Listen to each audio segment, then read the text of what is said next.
Hey, this is indeed Walt from the Comic Book Men, and you're listening to the iWalter Show. Faster than a speeding bullet, more powerful than a locomotive, able to leap tall buildings in a single bound. Look, up in the sky, it's a bird brain, it's a plane, it's iWalter. Yes, it's iWalter, strange visitor from another planet who came to Earth with powers and abilities far beyond those of mortal men. iWalter, who can change the course of mighty rivers, bend ears with his annoying voice, and who disguised as Walter Interranti, mild-mannered janitor for a great metropolitan newspaper, fights a never-ending battle for truth, nonsense, and the American way. And now, another exciting episode in the adventures of iWalter. Hey everyone, this is Walter from iWalter.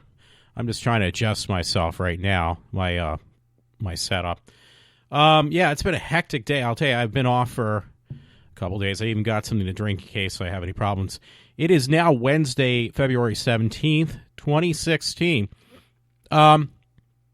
Whoops, I caught myself already saying the word.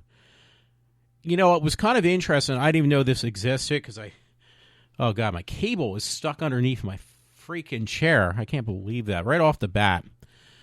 Yeah, there were some interesting things. I actually did make a visit to Exton yesterday, and I think there really is something going on. I just trying to catch myself from saying the word.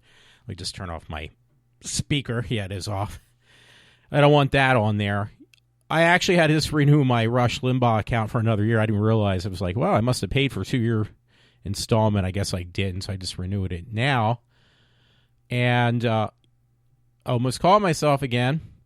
But it was funny, you know, for those people, I got another headset of the Dr. Dre Beats because they are really good headsets. And just a heads up for people who are interested, they're all on sale at Best Buy this week. So they're $200 model. There's one which I don't mind because it's the same color as one of my joysticks for my PlayStation 4. It's that like dark kind of gray color. It's not really dark, but it's the same color as the special edition, limited edition PlayStation 4 joystick, and it's the same color as the original PlayStation. Well, that's the color of these certain Beats, which apparently aren't that popular, that color. There's also this really bright red, which I definitely don't like. Well, they're marked off 50%. So here I was like, yeah, these are pretty cool because I want one that actually fits all the way over my ear, not just partially. And these are the Beats 2 are on sale for $100. Now, if you want to go, and I don't know what the difference is. You can buy actually the Dr. Dre. What are they called? They're actually noise cancellation, and those are like $150. Normally $300. So either way, it's a really good deal. So anyway, I bought a pair that were open box. Best Buy has a link on eBay, and they said, oh, they're only $120 for used ones. They're basically an open box, no package, no nothing. You don't get all the perks you do on a brand new one. It was like, wait a minute. So I looked online because it was like, well, these are used and a little bit banged up, and they were supposed to be in excellent condition. That's what Best Buy put them under. So I looked on. That's how I found out was last night. I went on to Best Buy's website and was like, you could buy brand new ones, you know, sealed in the box, never touched by any other human hands.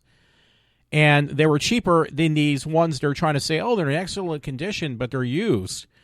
So I was like, okay, do I want used ones for $120 or brand new ones, signed, sealed, and deliver?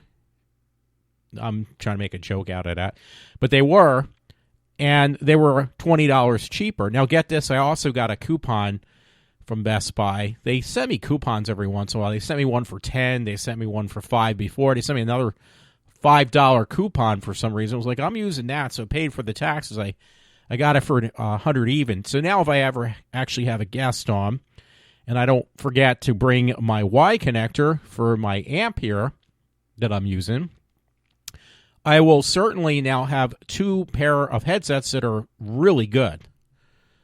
So I can't wait that I can actually use it. And these actually do fit over my ear. Because the other ones, if I do something for too long or if I'm listening to shows at nighttime, my other Beats are really cool. They're Generation 1 Beats, but the part that fits over your ear are a little bit smaller, and your ears do turn red after a while because it's just like pressing on your ears. These actually don't do that, so I'm actually excited to take advantage of these Beats too, which they slightly made a little bit larger. They don't have the noise cancellation, but the only thing is about those, which some people will like, they're actually wireless ones, which is not bad. But the only thing I don't like about wireless things is sometimes it does not connect to a lot of your devices. I like the old-fashioned wired-in kind of setup, and the Beats too do, but these other ones for $150, the reason they're more expensive is because they have noise cancellation, which I'm sure works really good, but they're also wireless, which I'm not too pleased with. So I even know for my PlayStation 4, I have 2 controllers. They're wireless, and I'm the one is like brand new. I bought it right in the store because I had some credit left when I traded in a while back. I broke my there we go again. When I broke my Xbox, what is it called? I can't remember anymore. Xbox One. When it broke, I swapped it out for a PlayStation 4, and for some reason, I had some money left over from that, so I was like, okay, I got to use up this money. You're not going to give you money back, so you're going to have to use it somehow. I bought another controller. Didn't cost me a dime from the credit I had left from the GameStop. And this controller, though, it's brand new. It's a limited edition one. It's the special one for the PlayStation 4. It's that same dark gray or something like that, or kind of a funky-looking gray. It's like, yeah, this is pretty cool. And plus, I have one. It's a white one. I bought the white console as well. It was used, but I cleaned it up. It looks like a brand new one now. And the controller only lasts like maybe a day or so, and it's dead. And I really don't use it to play games, but I do use it to, as a remote control to watch certain TV shows on Amazon Prime or on Netflix. I've been doing that a lot. I basically I marathoned Glee on that. And when I watch movies, I'll put them in, and I actually found it to be much easier, just believe it or not, to use your controller than buying a remote control, which I had a difficult time getting any of them to work. Because for some reason, those remote controls do not work, but your joystick actually is a little bit more easier to maneuver, and it's got all the same functions as a remote control, and you're not spending the extra money for this remote control. It apparently doesn't work on my system that I have right now. So anyway, there was a couple reasons I wanted to do a story. I got a bunch of stories lined up. I'm just going to give you a heads up. I'll try to be careful on how I read them. I did have some more Glee project information because I actually started season 2, and apparently they said they only picked one person for season 2. They were only supposed to pick one person out of, I forget how many I said, 40,000 on season 1. They only picked one person supposedly. Well, they ended up picking at least 4. 2 were like first. There I go. Again, were the ones who was actually only supposed to be one. They ended up picking 2 winners, and then 2 runner-ups, which they ended up on the TV show for a couple seasons. In season 2, which was the only amount of time that it ran, I'll go in a little more detail, was another one they actually had, and I already know who the winner is, but they actually had some runner-ups that actually ended up on the show as well. So that's really cool. But here, I was like, after watching season 1, it just like, I marathon. It was only 10 episodes. They're actually an hour a pop. But it was so cool watching that. I mean, you're like, really it's like the first reality show, which it really isn't. They said technically it's not a reality show, but it is. But this is not like your normal reality show. You're basically doing these people that get on out of everybody. There was a couple girls on season 2 that actually came from Philadelphia, which is, my home state of Pennsylvania, not that far. And that was really cool. So, seeing people from Philly, but they had all like types of people, shapes, sizes, different disabilities and everything on season 2, more so than season 1. They even set up a different type of studio where they had these people pretty much living out of a campus type dorm looking place where they had the first season they only picked 12 people. Season 2 they had such a difficult time to get it down to 12 people. They end up picking 14, but they actually lived in a different setting. It was more dorm-like.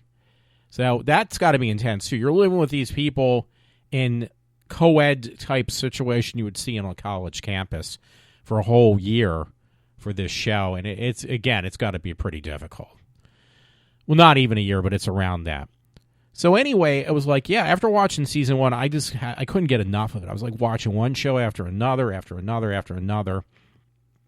And then finally, it got towards the end of season 1. I had to watch at least the first episode last night of season 2. And it was like, yeah, this is really good. They got this one guy named Blake. It's the actor's name.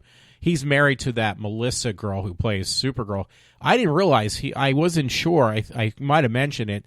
But yeah, he was actually on Glee. He was a regular. And he ended up marrying that girl who was also on Glee, who became Supergirl, Melissa something. I can't remember her last name. Well, I didn't realize that this guy was actually and he basically beforehand, now I'm going to more Glee than I wanted to at this point because I do want to go into it. He actually was selling, because they made a joke about it, he sold parrots before he was doing acting, trying to, and he said he got shot down hundreds of times before he even got tried out for the Glee Project TV show. But he tried everything, and out of, again, a lot of different people from all around the globe, he was one of the 14 people who got picked. And he wins because he's like one of the regulars on the show. There's another girl I want to go into. Before I go any further with the Glee Project thing, which I definitely recommend because, again, that's not your regular reality show. This was basically living in an intense situation for many, many months. They even let these people know, listen, this is no more than just a reality show. This is not a reality show. You're here. You're going to duke it out with other people who are very talented for a job. You're going for a job in Hollywood, literally. So just to give you a heads up.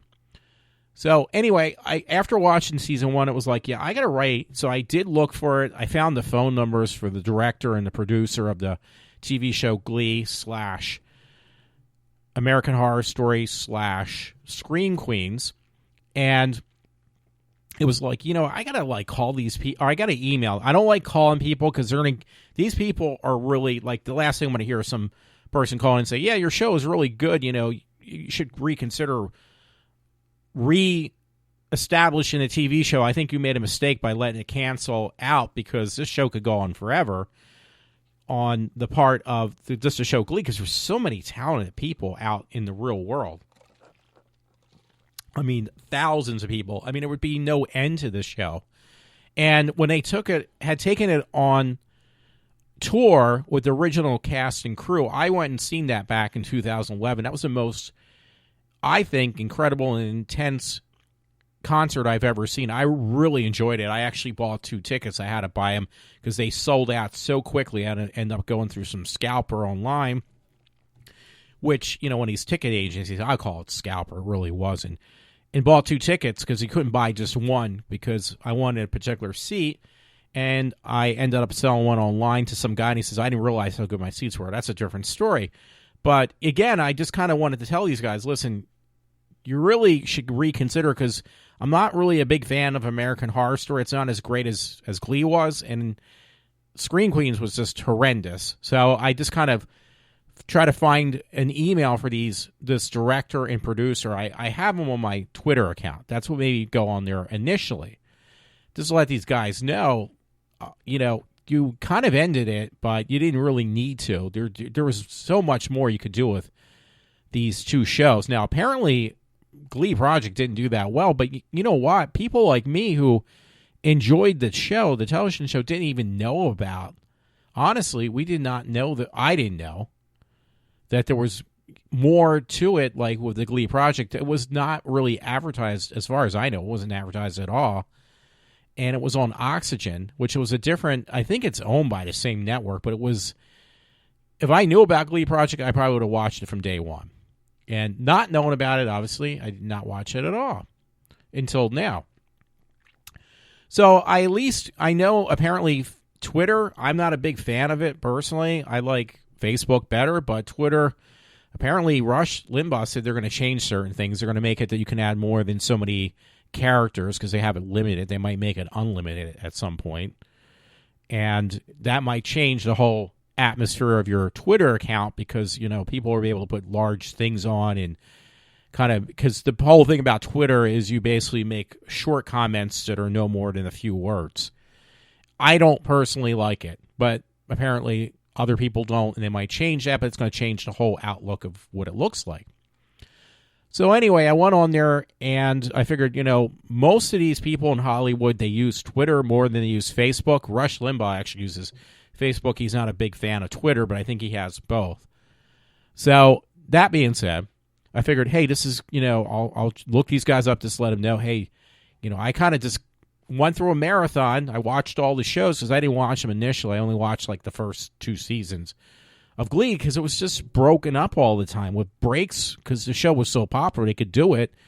It's just that people like me who have a short attention span, I couldn't stick with it. And I finally did, and I went into this other show.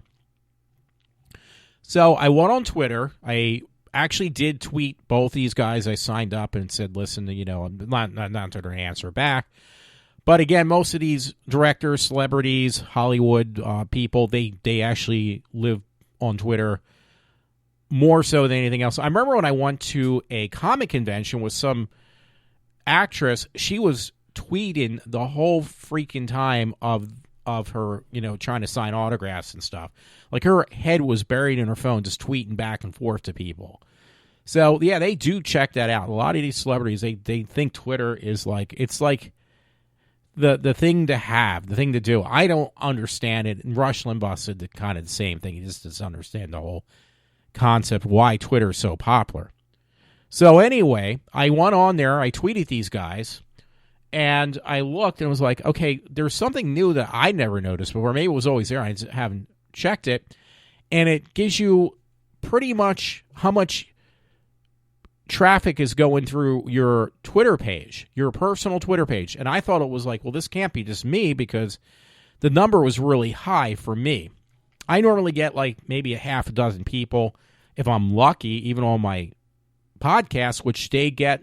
Any podcast like the one I'm doing now will get placed on Twitter, placed on Facebook, and placed on some other social media sites. But I've never really gotten too much feedback, at least from what the thing I use is called Spreaker. There's another one that actually a lot more other people use. I use Spreaker. I end up using that because it just seemed to be the most affordable one for me to use. I forget the other one. It's another thing you can use for podcasts, and which I end up not using, which I probably should have because it gets more used by people out in California if you want to kind of reach them.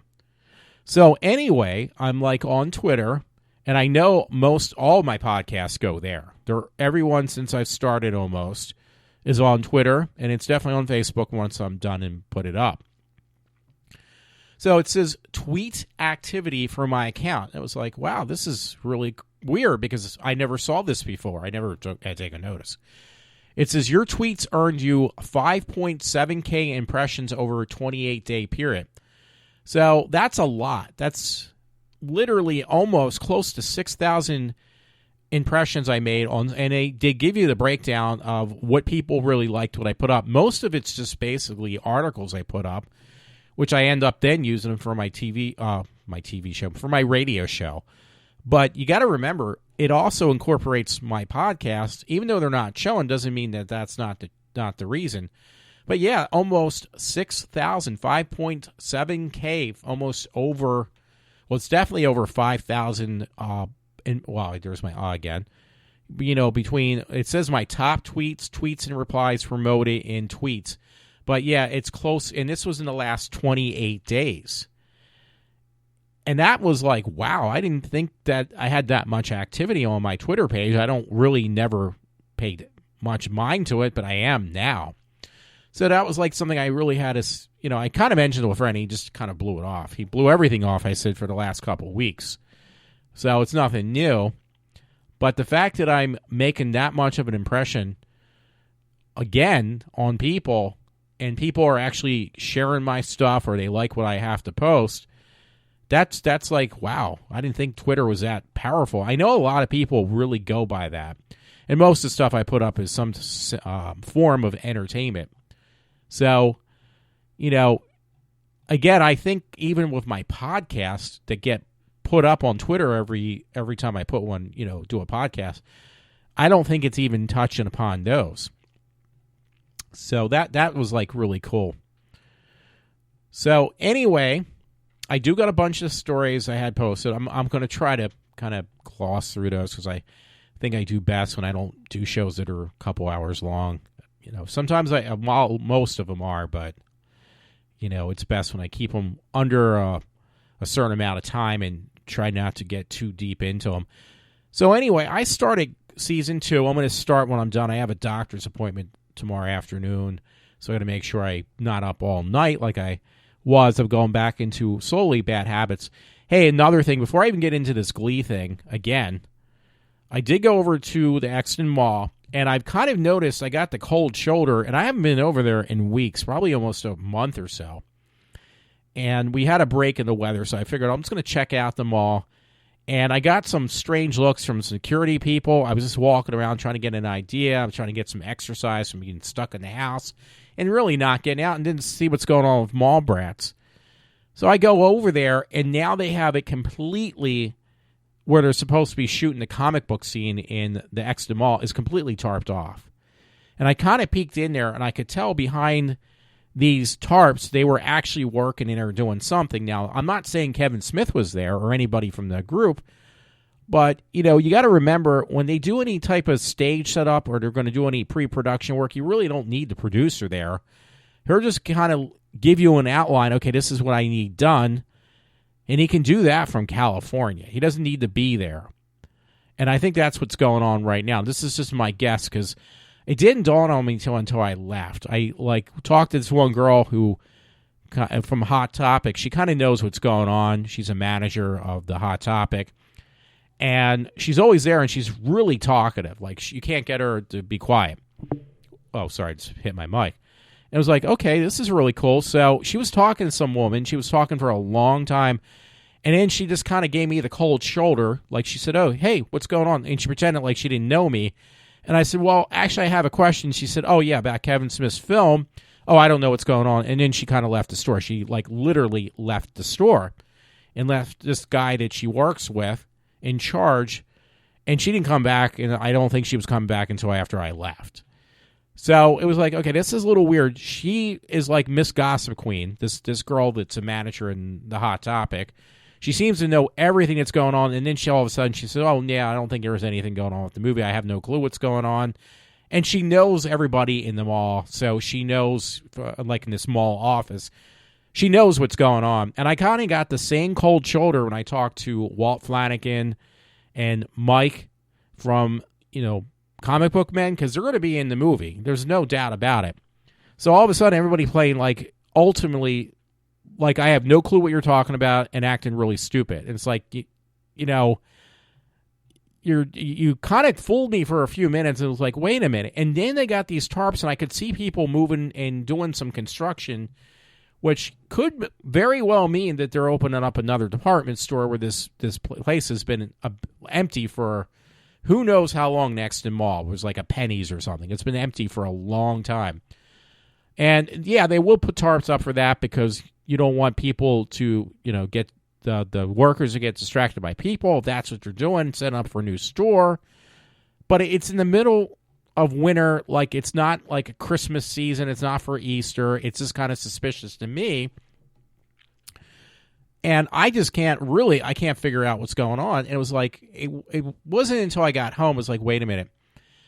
Maybe, this is all gossip on my part because I have no clue. There's no information put about this. The last thing you want to do is have people kind of scurrying around trying to figure out what's going on and, being like the paparazzi type and taking pictures and stuff when they're trying to set up for a movie.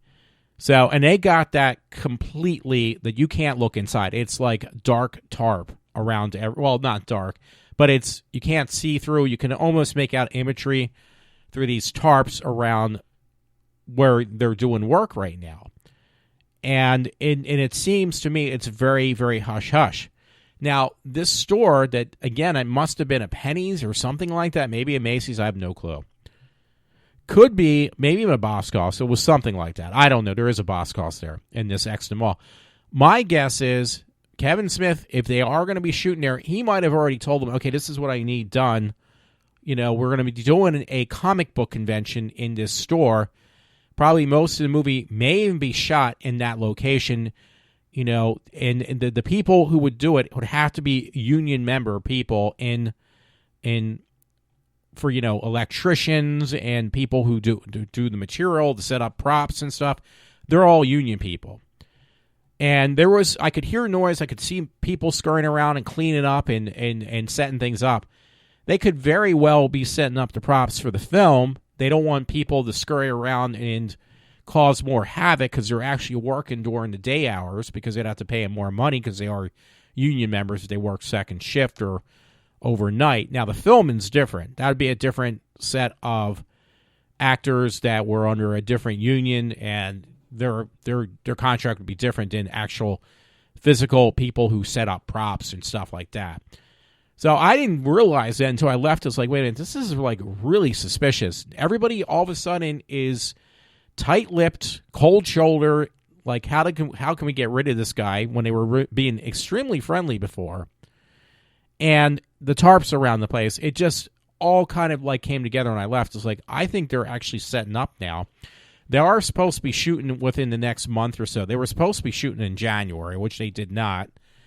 So they probably, my guess is, if I was going to take an educated guess, they're probably now setting up to do it later in the early spring, is what I thought I heard.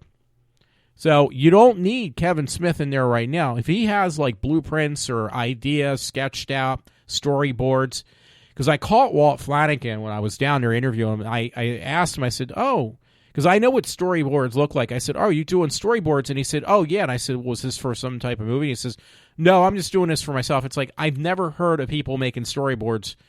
I mean, I'm not saying that he's lying. I'm just saying that it was a little bit suspicious on my part. And that was out in Red Bank. So he's doing storyboards. Nobody knows what seems to be going on. Like, the movie's never going to be made now, is what they kind of led me to believe. And I'm trying to think, out in Exton.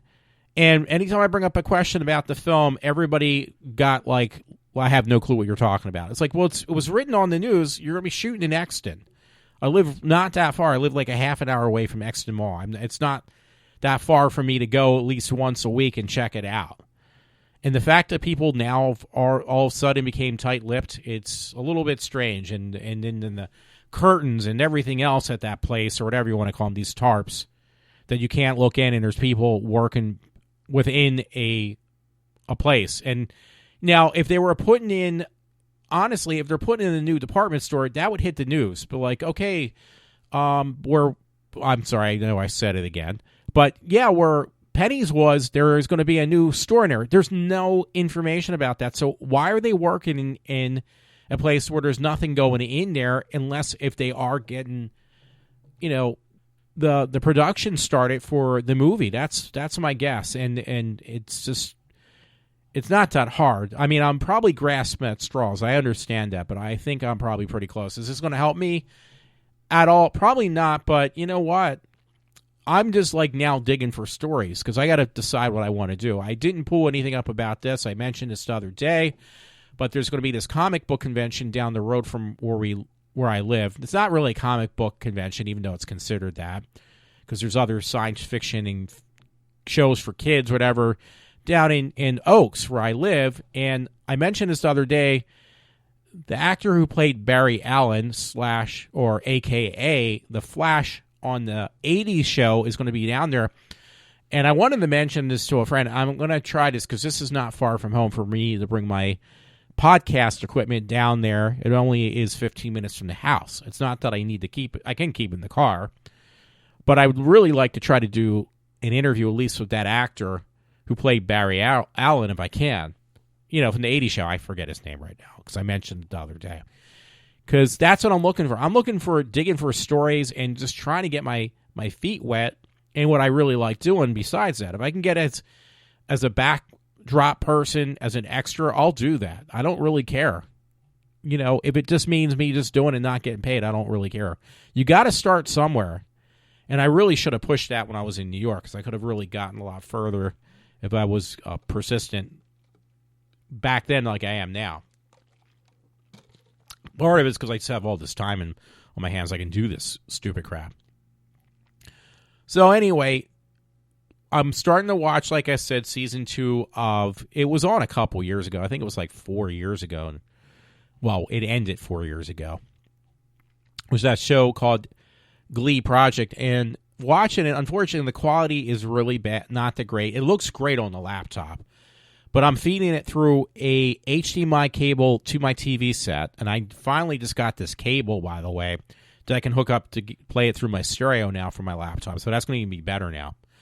But the quality is not that great. The first season was great because it was, I think, MPEG 4, and now these are MKVs, and they're not playing very well. The sound's not playing. The audio, the video's playing, but the audio's not playing. For some reason, I have no clue why. So I have to play it on a program that doesn't upscale the quality of the video as well as what I was using. It was some program on my Star Wars laptop. I can't remember. Something came with my machine. So that kind of disappoints me. So anyway, they actually ended up, out of the plethora of people they had, I think the one girl that made it in the top 14 was one of the girls from Philadelphia. There was like 2 of them. And this one guy, his name was Max Field. He was a country singer. I thought he ended up on the TV show as... I'm trying to think of her name, Michelle. Leah Michelle's boyfriend, but it wasn't, because he looks a lot like him. The ones who did make him, the one girl is like really hot. She's really cute. Her name's Allie, and she's handicapped. She's in a wheelchair, and she's a really hot-looking blonde, and she ended up not winning. I think she was one of the runner-ups, but she did end up on 2 of the Glee shows. And another one that's really hot is this girl named, I'm trying to look at her name now, Aileen or something, and she's like a Turkish Muslim girl. She doesn't wear that head thing on her head. She's a little on the heavy side, but she is incredibly hot, and she's got one of those personalities. If you met her, you would just like want to take her home, because she's really, really good looking. She's like incredibly hot, and again, she's still on the heavy side, but she's really somebody I definitely wouldn't mind meeting. Trust me. And you can't even tell until she mentioned, "Oh, I'm a Turkish Muslim," but she is so just out of this world with her personality. She does not seem like a stereotypical what you expect when you hear the word Muslim come out of her mouth, because she doesn't act like one. Trust me, she doesn't. And she shows her hair and everything else, very flirtatious with guys, and completely opposite from her parents, which is kind of nice to see. Allie, though, like I said, she's like really hot. She's in a wheelchair, but I remember her being on 2 shows. She did a really good job. She got, had maybe more. I know it was 2 she definitely made it on. The person who made it all the way through a couple seasons, at least 2 seasons, all the way through, was this actor named Blake. And I'm trying to think if there was anybody else out of the 14, because there was like 4 people. I think, again, I looked it up. Let me see. Yeah, Blake Jenner won. He was from Miami, Florida. He was selling parrots before he got his job. He moved out to L.A. and lived out there for a year trying to do stuff. Allie, her last name is Stroker. She's the hot girl in the wheelchair. She was a runner-up. And the other girl that I said was really hot, the one who is the Turkish Muslim, she was actually another runner-up. So she made it all the way down. I can see why. She might even, if you're a runner-up on the show, it was on August 14th, 2012 was the last Glee Project show. But all 3 of those contestants actually, Blake was on as a regular. He was a regular Glee cast member. Allie and Aline, she was the girl. She's from the girl who's the Turkish Muslim. She's actually lives in Chicago, Illinois. And Ali Stroker, the hot blonde in the wheelchair, was from New York, and Blake is originally from Miami, Florida. So all these people end up moving out to California in one way or another. They end up doing very well. It's just hard to watch these people because they're all so talented to be whittled away one by one or shot down because they're out of like thousands of people. Once again, only one was going to actually end up on the show. So that's crazy. So it's kind of funny because there's one girl in there. I think she's a girl. They say she's a guy, but I swear it's a girl. It's really cute. And it's like, okay, because they got one guy who was actually a girl. His name is Tyler, is an actual transgender guy, and she was taking the hormone shot, so his voice was still transferring over from being a girl, and it was like not a good time to try to be a singer because the voice wasn't there. Really good actor though. I think Tyrene or something. She was from Philadelphia. I think she might have been the one from Philadelphia. I forget now. There was a couple girls from Philly. There was a guy named, I think it says Mario. Now he's black, but you couldn't tell. I mean, he's really dark skin complected, but he's blind. He's like literally blind, but he can dance, he can sing, and the way he explains to like the casting crew how he can dance and sing and move, and he's got a really good voice. It's just incredible because he's been blind all his life, but you couldn't even tell when you see him perform. He's really good. I can't say any of these people were that bad at all. Not one of them. The worst, probably, honestly, which he made it the first round, was the guy who's the transgender, was Tyler. You know, he was very talented, but his voice just was not there. You know, and it's something he couldn't help. He was taking these hormone shots. I don't know how people can go through that. And there's one, I'm trying to look up their name because I swear it says Danny. Now, can Danny be a girl's name? Because sometimes there's a lot of guys' names that are girls' names. I'm going to look it up because they said it was a guy. I swear it's a girl. So I'm going to put in Danny from Glee. No, Danny. Well, I guess it can be a girl's name. Some names are weird. I'm putting Glee Project in because I pulled up, I didn't mean to say but I pulled Demi Lovato up. She played a character named Danny on the show.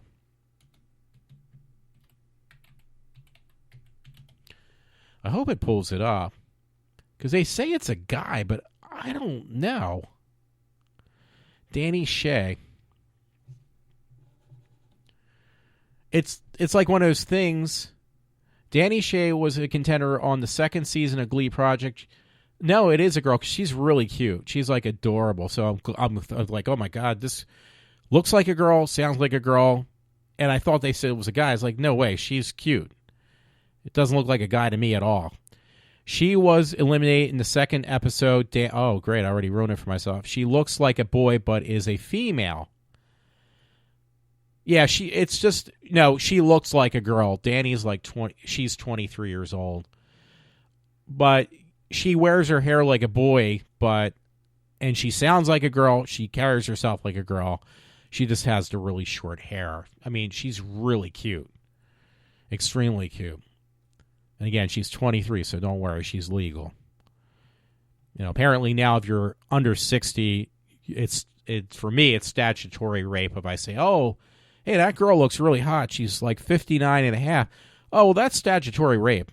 Yeah, for me, but for anybody else, if they're under the age of 12, well, I didn't mean to say that. I just caught myself. If you're under the age of 12, it's okay. Unless you're Walter, then that's a different story. Now, the one that was really heartbreaking for me, because this poor girl, oh yeah, there was one girl in the contestant, she just had a nose job, and she goes for an interview to be on the Glee Project, and she didn't get it. She was really cute, but they said, are you sure you should be singing? Because you could really ruin your voice.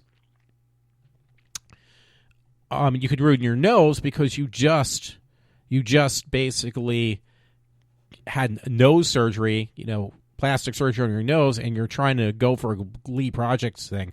Now, the one girl who won round one, I'm looking at her now. I have to look up her name. Shanna. She's really cute. And, okay, Tyra or whatever, I thought she was from Philly. She's the black girl. She's a really cute girl. She's got a great voice. I'm surprised she didn't make it as far, towards the end. She was actually from Michigan, Detroit, Michigan. I didn't know that. But there was a couple girls from Philadelphia, too. Neither one. There was two of them, at least I know of. But, yeah, the one girl, Shanna, she's really cute. She won, first round on the first show. She actually, her mom, so many stories are just heart-wrenching in the background. Her mom was a complete crack addict. Yeah, it says right here. And the girl has incredible look. She's really cute, blonde hair girl, different one, not the one in the wheelchair. Her name's Shanna, this one. And it says on here, I thought she was basically a crack baby. She met her, it says mama, because she's got an accent too, did crack when she was a fetus, with the results in you were born an addict anyway. A crack baby is pure final two material. So this girl is an incredible actress. Her parents or her grandparents, I think, had taken her away from her mom because she was a crack addict, and her mother was doing crack before she was even born. She was just a fetus, and that is incredible because this girl is obviously nothing like her mother. There was one girl on the show. This is the one that actually wanted me to quickly get through season 2. And this poor girl who had all the severe burns, she never made it even in the top 14. And I felt bad because she had a hard time singing. I mean, she's got really heavy scars all over her body. It looks like she's got a shirt on from her neck down from all the severe scar injuries she has, and it just kind of broke me apart. They should have gave her something, I felt. But I'm trying to look for her name. So, because they have a picture of her. Sad music plays. Met a young woman who had severely disfigured in a house fire in college. So I'd like to know her name. Let's see if I can find it. But yeah, she made it on the top 70, but she didn't. It was they wound it down from 70 to 14, which technically was only supposed to be 12. There's even a girl that looks like she must have been a cancer patient because she had no hair. Really cute girl. There was a lot of stories on the Glee Project with the top 70. So I'm going to look for the girl. She was extremely cute. I felt so bad. My heart went out for the girl. And I can't find anything on that.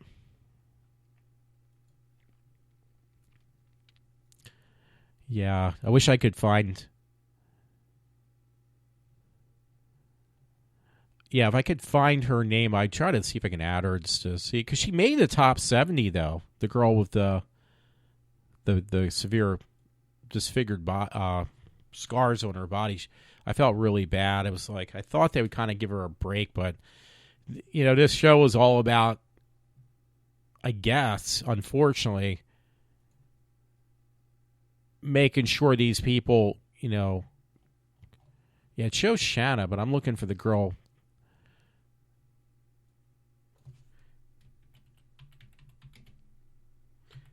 Sorry, I'm seeing if I could find it, because I actually wanted to kind of see where she's at now. It just keeps on showing Shanna Henderson and some other ones. I'll probably just have to look for it later. If I find it, I'll put it up. Yeah, there I go again. Yeah, they have her picture, though. That's what's weird. They won't give her name out because she didn't make it that far. I'll have to watch the first one again.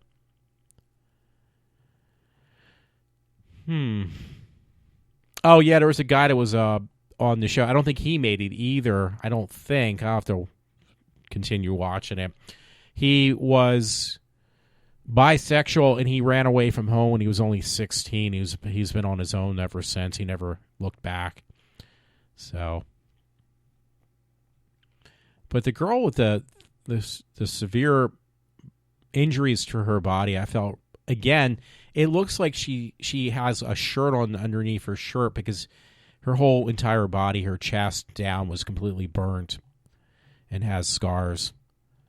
So I don't know why they don't give her a name, though. Man, it was such a wicked party, though. Should have people. Yeah, it doesn't say. I'll just put it up so I can look for it later on my Facebook page. Which, again, I do have a bunch of stories on there. Oh, excuse me. Putting it up now.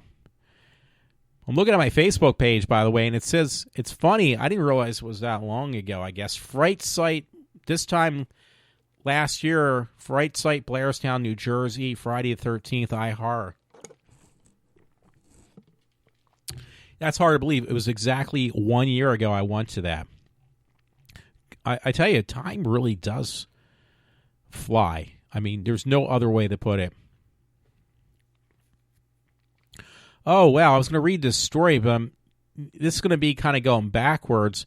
It says, arrest made in Bucks County body dumping case. So I was going to read the story in my list of stories. Here they actually found it was some guy that dumped a woman's body just the other day, which again, I'm working backwards. It says Eric Finnegan, who has a fixed address, has been charged with abuse of a corpse. Ben Salem police are announced on Wednesday. So what is that? That's today. They've caught this guy. It says Ben Salem police have arrested a man in connection with the woman's body that was dumped on the side of Bucks County Road on Tuesday morning, just yesterday. So they caught this guy, and if I have the story in my mix with that. So police say that he dumped the body of Stephanie Mackin or something, 25. I thought they said she was Asian, though. And doesn't sound like an Asian name, unless she was adopted. Images of Stephanie to show what she looks like. Yeah, it's difficult to tell. The name pulled up a bunch of different women with that face description. She was found anyway on I-95 just yesterday. They found her body just like dumped on the side of the road. I thought it was dumped because there was a story I had where some woman's body was dumped into a dumpster in the same time period. So I don't know if it's two of the same or not. Yeah, they're not showing any pictures. I guess they can't because she's technically, is the victim. But that story just went up. But, yeah, it was a Bucks County man that was arrested. Again, Eric Finnegan. It says that the body was of Stephanie. She was 25 years old, of Norristown, on the side of Mill Road after she suffered an overdose in Philadelphia. So the girl was from Norristown, my area, and her body was dumped on 95 somewhere around Philadelphia. It says police believe she suffered an overdose inside the house of a 700 block West Russell Street in Philadelphia. But the body was found 10 a.m. on Tuesday. I might even not have to read the story now because now I got the heads up on that one. I didn't expect to see that. So that's kind of weird. That's kind of weird. So that one was one I didn't expect to find a result so quickly, but I did. And I was done with the Glee stuff. I'm going to, again, when I'm done this, I'm going to kind of watch a little bit more. Hey, and I appreciate the people on Twitter that actually listen or watch or look what I put up, because that's amazing to have that many people. I'm going to see if I can go back, because it's probably one of my last stories in the mix. My computer's acting up, so my Apple, it's not open up all these stories. So this kind of sucks. Actually, none of my stories are open up right now. So what I might have to do is just start shutting things down. Pray to God that kind of fixes this problem. Well, I'm going to try to talk through this thing. Oh, by the way, while I'm waiting for this, yeah, none of my stories are opening up at all. So, but I did want to let people know that I'm a big fan. I saw him on a meet and greet, and he's coming back to Philadelphia as Peter Murphy. I saw him a couple years ago, and he's the tickets, I think, finally went on sale. It's going to be a general, that's like the new thing nowadays. Everything's general admission. And he's supposed to be coming somewhere in Philadelphia. I can't remember exactly where. It was in my email. I'm trying to shut things down just to see if I can actually open things up. But yeah, it's like nothing is working on my computer, and I don't want to stop in the middle of doing a show, because it just never seems to match up. So I'm going through my email right now, see what I can do. I might just have to go one by one, because it's never done this before, but now it is. Like, nothing is working. Like, somebody screwed up my my internet connection somehow. So, why, I don't know. It could be just an Apple thing. So I'm going back. I'm going to have to just kind of go through this the old-fashioned way, my stories, because, again, they're not working. Okay, I told you about the Glee Project thing. My other story from what I just mentioned about that girl's body being found is not working. And here is one that was kind of interesting. It was from Reagan Coalition. It's one of my favorite websites. They said after that thing with the Super Bowl, because I never mentioned anything about the Super Bowl, by the way, but they were saying after that halftime with Beyonce at the Super Bowl, it was a story I was going to read anyway. Police suffered dead list week. Obama's response was sick. So there you go. It's another one of these things that I really just don't even want to mention. I had another thing I wanted to mention I just thought of, too, of Donald Trump. Anyway, it says in the days immediately following the singer Beyonce's anti-cop performance at the Super Bowl 50, 6 police officers across America were killed in a line of duty, and not surprisingly, President Obama responded by saying absolutely nothing. So that's great. How can you live with yourself when you got a man who's just making people more and more racist against each other? And it's just really out of hand at this point. That he's like untouchable. He can say or do whatever he wants, and there's not going to be any. 6 police officers got killed since that anti-police thing from a Beyonce's performance. That's ridiculous. So anyway, I know my one friend, he's not talking, I think, right now to me, but neither one is, actually. One of my 2 friends, neither one of her talking to me for some reason or another. So, probably for different reasons, but my one friend brought up the other day, he says, hey, listen, if Trump wins, you know that he is more of a leftist than he's leading on, and it's just proof in the pudding from the way from his past. Now, I'm not going to deny that, because I think Rush finally did bring it up today on today's show, because I actually unintentionally listened to it after the hour went up, into the vault of, of his shows being done on Rush. He did mention that. He did not mention it before. And I'm not going to deny the fact that, yeah, this is a big concern that Trump is winning by a large amount right now. Not saying he will win the president, for president. It could be a possibility at this point, though. At this point, yeah, it is a possibility. But either way, it's not much I can do about it. It's, hey, if I had my choice, I said this before. I said I'd either pick Alan West, who's not one of the candidates you can pick because he never ran. And number 2 would be Ted Cruz. And I've said that from day one. Ted Cruz, but of course that's all talk, like most other people, what Donald Trump has to say. And the only reason I definitely like Donald Trump for the most part, because I don't follow the political part of it and Rush was trying to say this. The only reason he's doing so well is because he neither sides with the Republicans or, at this point, or the Democrat side. Now, in the past, my one friend said, well, if you look at his past history, he was completely siding on every issue on the liberal side. Not the conservative side, but the liberal side on everything. And now all of a sudden he's running as a Republican. So, in so many words or less, yeah, he's a Democrat in Republicans' clothing. Like he's a wolf in sheep's clothing. So, but there's not much I can do. I can talk until I'm blue in the face, but it's not going to change the situation. The man gets elected. I'm only one person who's voted, and I'll vote for whoever becomes under the Republican Party.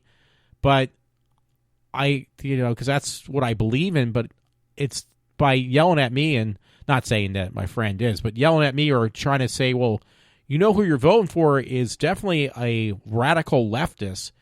I can't do anything about that. I can just only pray to God that once he would get in office, if that would happen, that he's going to kind of wise up a little bit and not be so, I can't even think, centered, not centered, be more a leftist then, or even, her stick with the conservative party more so than on the left side, or try to be a center, I can't even think of the right word when you're a center, a person who is neither side but just tries to please, and that's what he is at this point. He's trying to please both sides.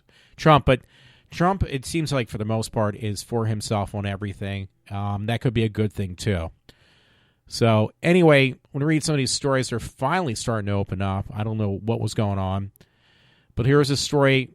They're all like really off the wall. This was from York, PA. It says Heather Hall choked her 11-year-old son and spit in a police officer's mouth. This was in York, PA. Hall is one nasty piece of work, it says. A mother of two in jail after she choked her 11-year-old son on Valentine's Day when he tried stopping her from putting his babysitter outside in the snow. So these are all these stories I think are going to be mostly on Dreamin' Demon tonight, is my guess.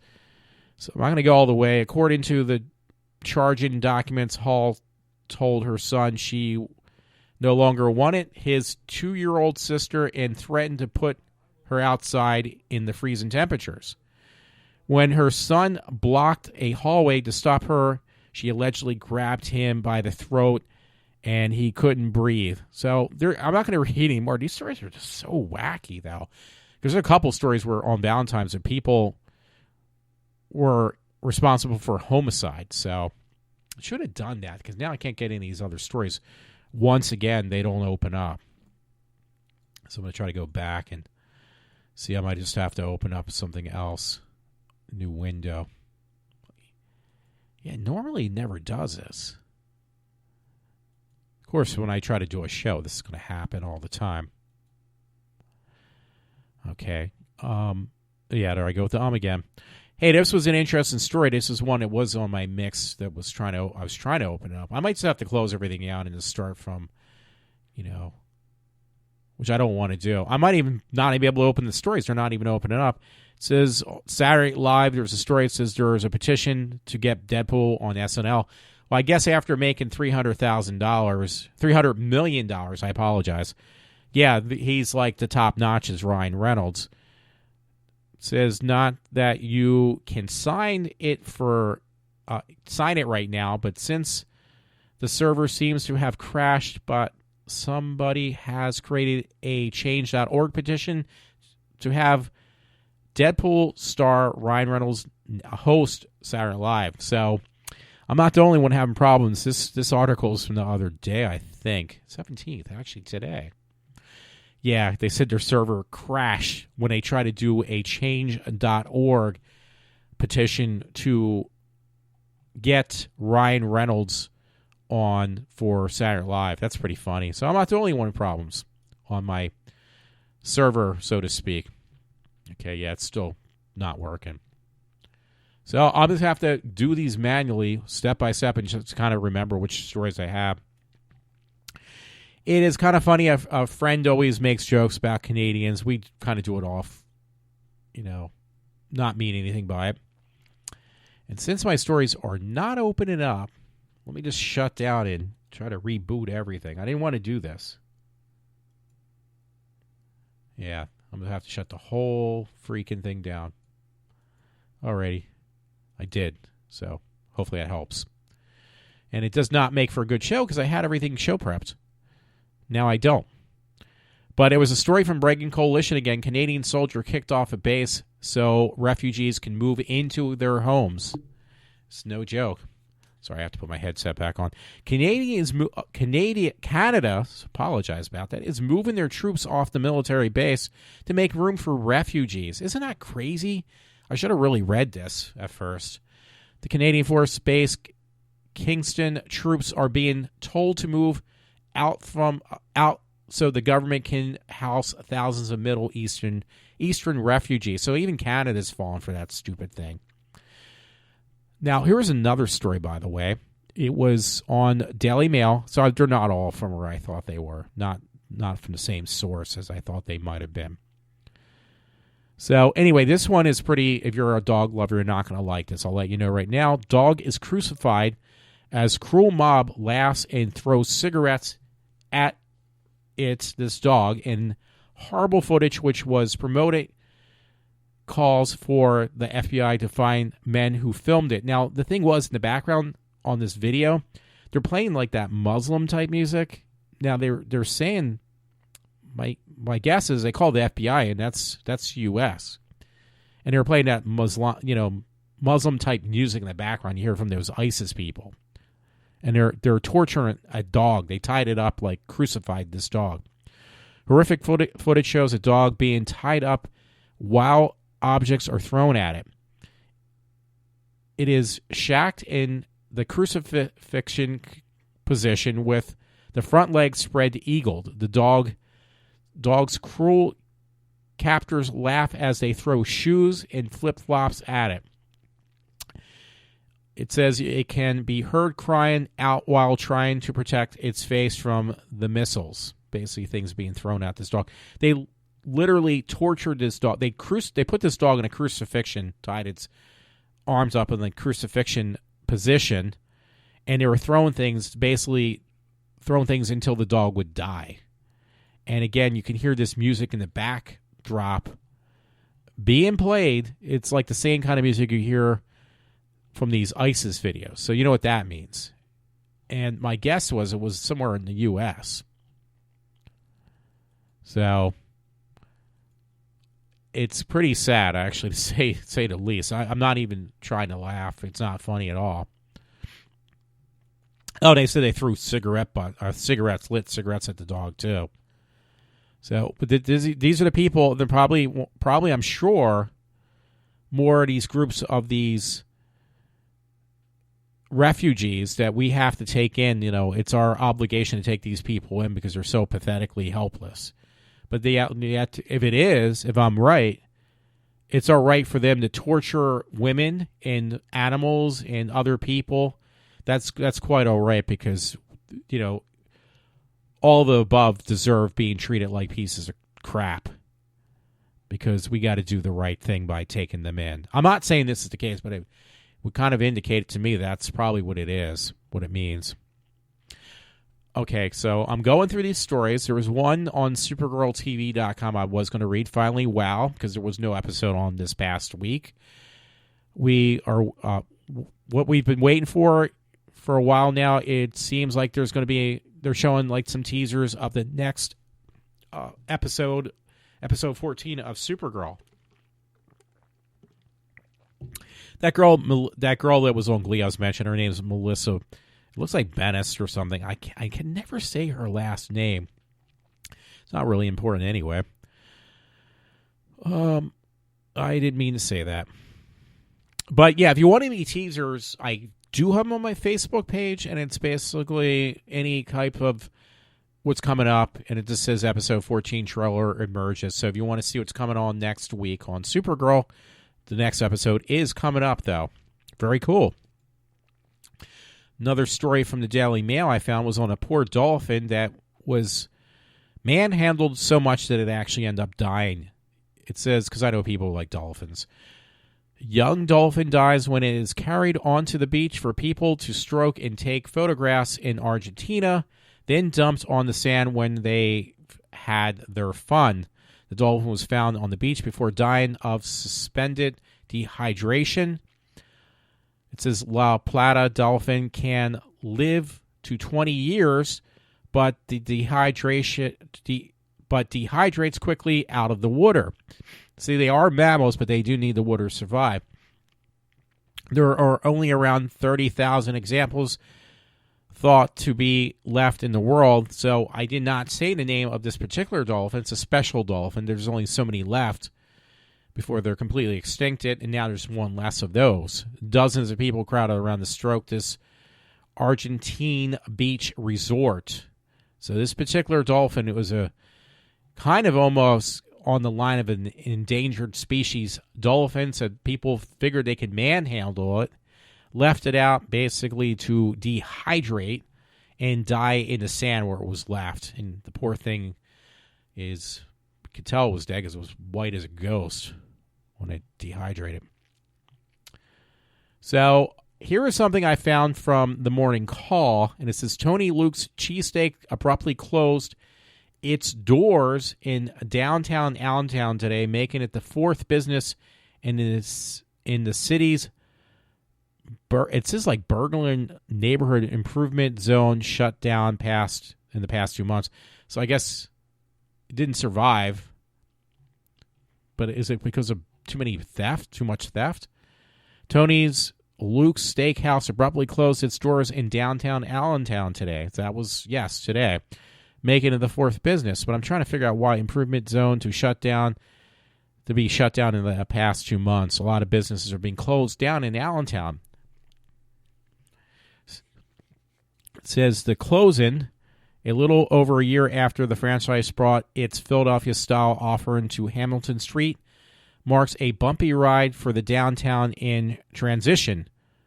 But it's a clear path for the longtime Lehigh Valley sandwich person, Vince's Cheesesteaks. So there was like a touch of Philly, and I'm trying to see where that was again.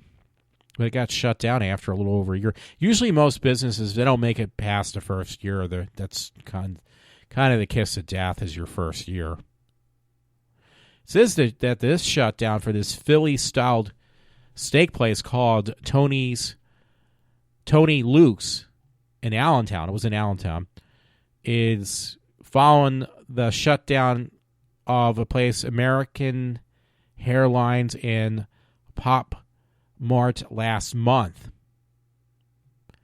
And it said another place that closed down was Shala's Steakhouse earlier this year in January. So there was quite a few places of businesses that just shut down. So I don't know what it was.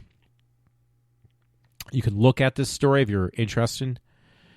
I thought it's a thief, and it says thriving business delivery is more than 70 neighboring factories.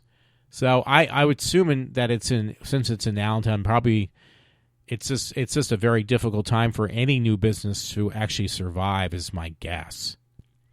So that was in the Morning Call, by the way. And I'm trying to remember the stories. Now, this one I think I was going to read. This was back on the Reagan Coalition. It says armed marshals now arresting people for student loan debt.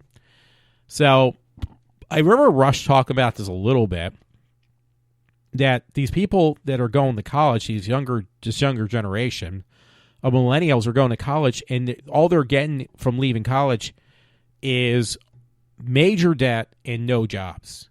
So it says U.S. Marshals are now being deployed to collect outstanding student loan debt. So that's pretty bad. Unbelievable as it may seem, it happens to Paul Aker in Houston, and it will start happening more and more. It says back in 1987, Aker took out a $1,500 federal student loan that he basically ignored because it came back, but it came back to bite him basically in the butt, big time. 7 armed deputy U.S. Marshals in combat gear show up at his home and drag him to the federal court in ordering him to sign a payment plan. Wow. So it says, I'm going to kind of cut through this story because you know me, I just keep on screwing them up. But it says on Fox 26, Houston reports that Acker's story isn't the first and it won't be the last. It has been between 1,200 to 1,500 warrants in their area along to serve for people who have failed to pay back their student loan. See, I took out a personal loan. I paid my student loan back by taking a personal loan. So any debt is now in my pocket, not from the government. And I kind of probably heard this from Rush that this would happen. Not to this extent, though, that they would actually come after these people for being delinquent on paying back their student loans.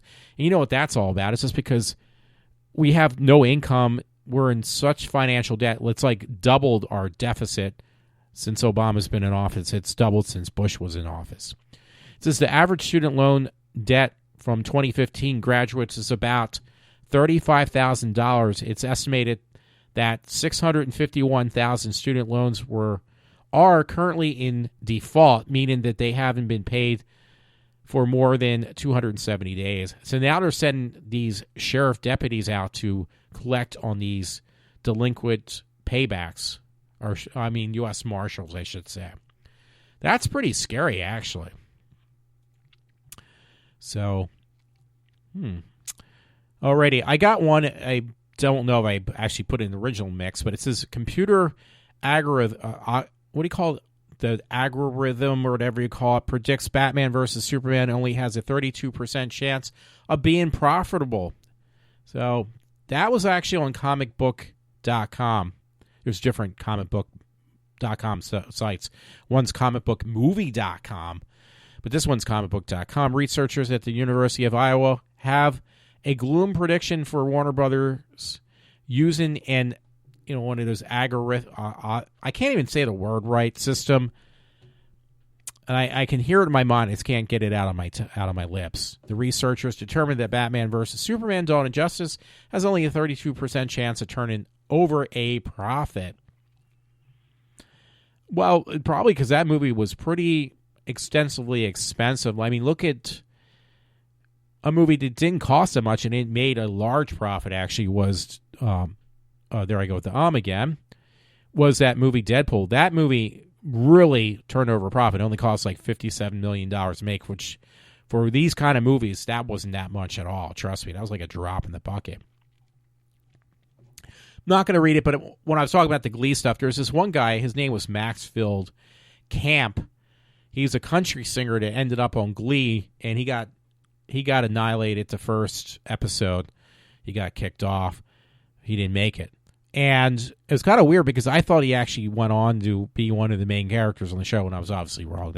And I put it in my Facebook page. That's the only reason I mentioned it. Okay, I got this other story, by the way, and it's Eric Masters admits, this is on Dream and Demon. I knew I had some more stories on there. This man named Eric Masters admits to raping an 18-month-old girl in Michigan motel room. So I don't know what people think when they do this stuff. Grand Rapids, Michigan, Eric Masters has admitted to, again, repeatedly raping an 18-month-old girl in Michigan motel room, which he recorded and shared online. So he was like proud of himself for what he did. It says Masters, 29, is allegedly serving 50 years in prison. The sentence was, I guess, served after he was convicted last year of making child porn that he would share online. The investigators found 21 videos and images depicting sexual exploitation of a child. Wow. That is pretty weird. Now I can name not another sex scandal story, trust me. If you're interested in the Peter Murphy thing, that says Underground Arts, 1200 Callowwood Street, Philadelphia, PA. I'm not exactly sure what it is. It's Peter Murphy's Acoustic. And Peter Murphy, if you're not familiar, was actually in the original Bauhaus, I believe. Or, no. I think Peter Murphy was in Bauhaus, wasn't he? Now I'm going to look. I'm not even sure.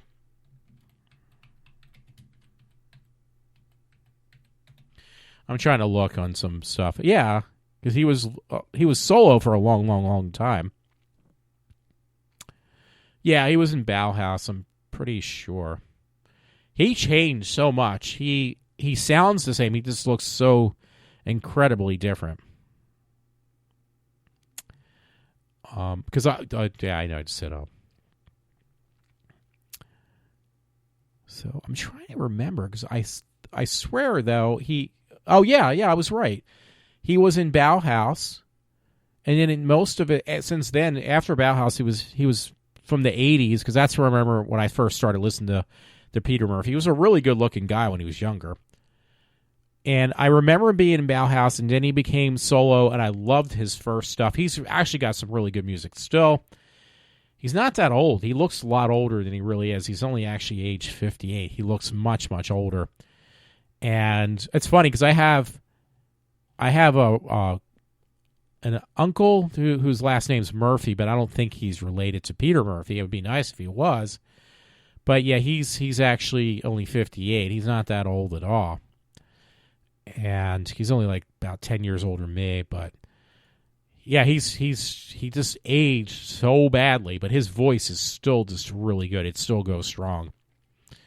So the man's a very good, very excellent entertainer, but just amazing how he really aged. I should probably see if I added him or whatever. But yeah, he's, again, let me open that up because I lost everything. Again, I got a note from Bands in Town, and it was Peter Murphy. He's playing down Underground Arts, 1200 Callowwood Street, Philadelphia, PA. And it says Peter Murphy Acoustic. And it says, because I'm interested in going, I'm not sure what I'm going to do yet. I didn't buy any tickets. You get them on Ticketmaster, though. I was hoping he would have another meet and greet, because I did meet him one time. It says general admission, standing room only. Seats available on the first come, first served basis. Tickets are only $30, and it recommends you print your ticket out, but it's only $30, because that way you don't have to pay anything. If you want to get it mailed to you, which I normally do, that's only $1. If you want second day delivery, then you're talking like $15. The only thing I'm a little bit afraid of is I don't know where this place is. Now, I put everything in my GPS. It's also, unfortunately, it's on a Wednesday, April 20th, on a Wednesday, also on a weekday. So that'd be another thing I have to take in consideration if I want to go down to Sydney during the middle of the week. And if I'll be back at work, I definitely don't want to. I'm going to wait on that one probably.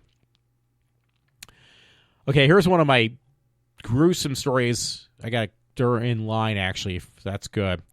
And it's Pedro Mesa charged with stabbing mother to death on Valentine's Day. Guy has something on his head that looks weird. I don't know what it is. It's almost like one of his, I don't know, like a pantyhose thing on his head. You know, when you're a robber. From Miami, Florida, this guy is. Arrested 35-year-old Pedro Mesa after he allegedly stabbed his mother to death on Valentine's Day. I got some Valentine's stories that are really bizarre. Yeah, there's like 3 in a row, actually. Police responded to the home where Mesa lived with his mother after receiving reports from neighbors that Mesa was naked and being beaten the ever-living shit out of his mother in front of her home. Wow. That's what it says, because it's Dream and Demon. Their stories are always kind of unique. So the other one is Kimberly Hammond beat husband unconscious because he did not give her a Valentine's gift. So it's not really funny. It's in Township, Ohio. Police arrested a 46. Oh my God, she's only 46. I thought she was like 70. Police arrested a 46-year-old Kimberly Hammond after she beat her husband with a baseball bat because he didn't give her anything for Valentine's Day. It says the police were called in Hammond's home on Valentine's Day and found John Hammond with scratch marks on his face, sore ribs, and a large knot on the back of his head. Wow. I don't want to read anymore. It's just too entertaining to read anymore, actually. So, in the other one, was 5 people dead after James Problem drives wrong way down I-75. Dayton, Ohio, less than 2 days after getting out of jail on a DUI charge, 61-year-old James Problem, whatever, killed 4 people and himself after plowing into another vehicle while driving the wrong way down I-75. That's what actually I wanted to talk about, not this guy, because I think I read this one the other day. I thought there might have been something I missed. I don't know if I mentioned this, but when I was in Exton coming home, I was trying to pick up the King of Prussia, get on to King of Prussia, to get back from Exton. There was some woman, this is no joke, this is not a joke at all, and this is what made me want to get it started on a lot of these stories. So I'm going to try to dig down to find out where this all started for me. Where this wacko woman, she was coming out of an industrial park yesterday when I was coming home. This is the way I actually initially was going to start my show tonight, which I didn't. And I'm coming home from the Exton Mall. I get on where you have to get on to, I forget which stretch of road it is. It's going towards King of Prussia, though. And this woman, I'm like, it's 5 lanes, 3 on one side, 2 on the other, or 3 on the other. Maybe it was 5 or 6 lanes. And I'm driving down, trying to pay attention to people driving. This woman pulls out of this industrial park where she clearly had a red light. I had the right of way. I don't even know if there was a light there, but I think there was. She's driving recklessly, and she plows pretty much. She was like ready to just run right into my car. So I wasn't even going that fast, but I was going fast enough that I slammed on my brakes. The anti-lock brakes kicked in on my car. And I don't know if I said this. I thought my car was messed up by the Volkswagen dealership the other day. Here, because my alarm system wasn't working, things weren't latching right, my trunk was open on my car, my Tiguan. I had the trunk open. That's why nothing was working. So they said there's nothing wrong with your car. It's fine. It's under warranty, too. So anyway, I'm driving down in Exton trying to get on the King of Prussia exit. I was like or exit entrance. I wasn't too far away getting on to, taking this turn to get on towards, Philadelphia, King of Prussia. And this woman plows out of a side road, and I slam on my brakes. She has her head up in the air, and I know it was a woman. I could tell. I could see her face. She almost totaled my car. My car, I slammed on the brakes so hard, everything on my seat, I had some stuff laying on my seat, ended up on the floor. My car almost flipped over. Like literally almost flipped over because I slammed on the brakes that hard. And I literally had less than a centimeter between my car, the metal on my car, and the metal on her car. And now, of course, it depends who it is. Certain friends would say, well, what did you do that caused this accident? It's like, I'm 6 lanes over on the right-hand side. This lady is pulling out, making a left on a red light, and cutting over, and has her head up in the air, not paying attention that she's almost ready to hit me, and almost flipped my car over from knocking me off the road, but again, it would be my fault. So this was over near Exton, trying to pick up King of Prussia, getting towards Philadelphia. The lady never stopped, and I was so scared because literally, if I was any closer, her car was any closer than mine, I would have basically lost my car. Probably would have even gotten killed from her. She never stopped. She was driving so recklessly, it wasn't even funny. So anyway, I got home last night and I saw this story. I said, look, this is another case of these people who have their head up their ass when they're driving. It's from the dailylocal.com. And it was meant for me to say, and I said to my parents, I was so shooken up. I called my one friend who didn't pick up his phone. Then I tried to call my dad who did pick up his phone. He said, just calm down and take a deep breath. And I said, well, I told my dad, I said, God is with me. Because it wasn't my time to die, but it was that close. She almost killed me. And all I'll hear is, why is it my fault? Because I'm the male. I should know better. Even though she almost ran into my car. She literally smashed my car off the road. I actually almost ended up in a ditch, almost flipped my car over. This is no joke. This was around 3 o'clock. That's another thing. There's people on the road every day of the week from early in the morning till mid-afternoon, and none of them are going to jobs. They're going everywhere except a job. So anyway, there's this story I found, again, and it was from the Daily Local newspaper online. Exton man charged in road rage incident. Now, it's funny because the guy is the same age as I am, and he's from Exton, the same place I almost got killed yesterday. West Whiteland police have arrested an Exton man and charged him with assault in connection with a road rage incident on Monday. My thing happened on Tuesday.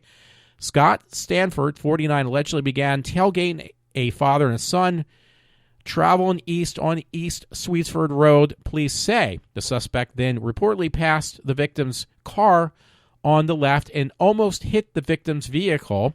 Then he reportedly pulled in front of the victim's car and stopped, according to police. It's pretty much the same thing that happened to me, but it wasn't a guy trying to kill me. It was a woman. Police said that they said he allegedly then got out of the car and pulled out a baton and started approaching the victim's vehicle. The victim put his car in reverse and started backing away.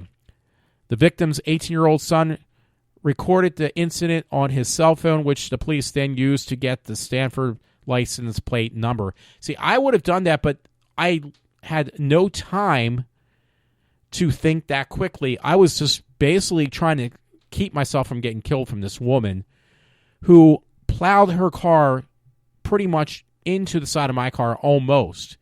I was smart enough and I was able to swerve away from her hitting me, and I survived by the skin of my teeth from getting killed. This is no joke.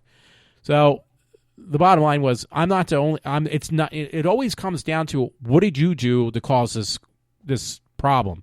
It's never anybody else's fault. It's always my fault. This was a clear case. If that woman would have ran into my car, it would have been because this happened to me before, and the state police actually caught it. And the woman tried to say, "Oh, it's your fault." And the state police said, I can see by the way the tread marks are from witnesses, it was clearly her fault. So, for those people who like to blame me for everything going wrong, and it's got to be my fault because everybody else is a victim, excluding me, go fuck yourselves, because this would have been one of those really clear-cut cases. It was not me. And here's another story, and this was, again, I just have to show this story or talk about the story. It was in the Morning Call.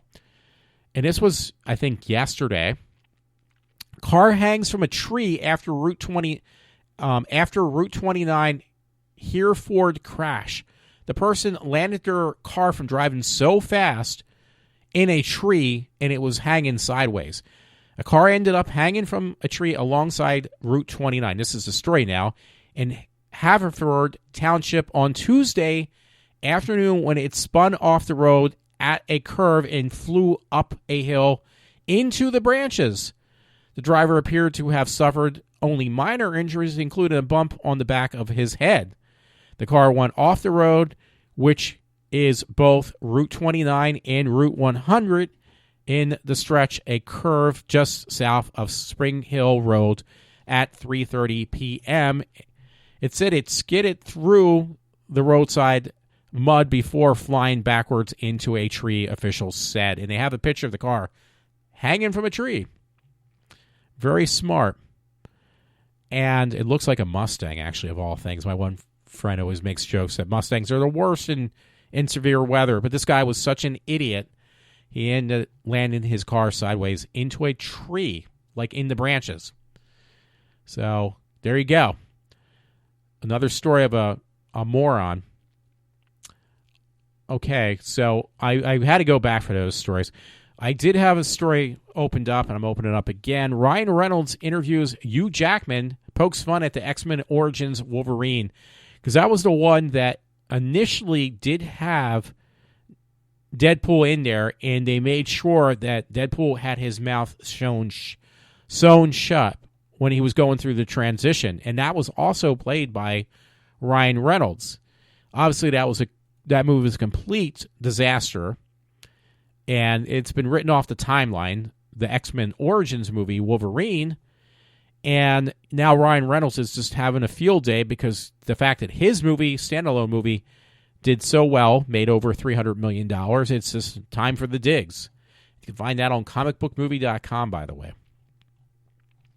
I'm going back and forth on these stories, so here is a story I had.